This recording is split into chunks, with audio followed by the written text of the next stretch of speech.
इसी बीच आपको बता दें कि रायपुर में बीजेपी विधायक दल की बैठक हुई है। बैठक में छत्तीसगढ़ विधानसभा के शीतकालीन सत्र को लेकर रणनीति भी बनाई गई है। इस दौरान आदिवासी आरक्षण विधेयक, बढ़ते अपराध, किसानों की समस्या समेत कई मुद्दों को विपक्ष उठाएगा। विधायक अजय चंद्रकर ने कहा कि आदिवासी आरक्षण विधेयक पर सदन में चर्चा की मांग की जाएगी।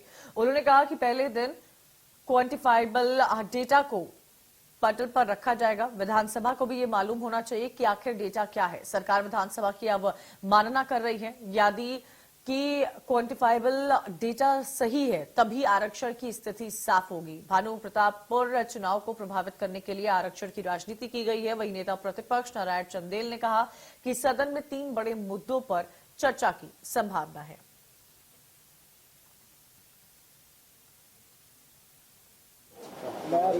विधेयक के उद्देश्यों और कथन पर लिखा इस बात को, क्वांटिफाइबल डाटा आयोग के आधार पर हम इस विधेयक को ला रहे हैं करके, और विधानसभा को ही नहीं मालूम, तो वो विधानसभा की अवमानना कर रहे हैं। विधानसभा को यदि सबसे बड़ी पंचायत बता रहे हैं तो फिर विधानसभा का अवमानना कर रहे हैं क्यों? कल उसको टेबल करना पड़ेगा, तब छत्तीसगढ़ के आरक्षण की स्थिति साफ होगी। और यदि वो क्वांटिफाइबल डाटा आयोग सही है तभी उनको संवैधानिक संस्थाओं के ऊपर आरोप यदि वो लगा रहे हैं इस आधार पर तो गलत कर रहे हैं, संवैधानिक संस्थाओं का अपमान कर रहे हैं। वो यह मुख्यमंत्री स्तर की भाषा नहीं है।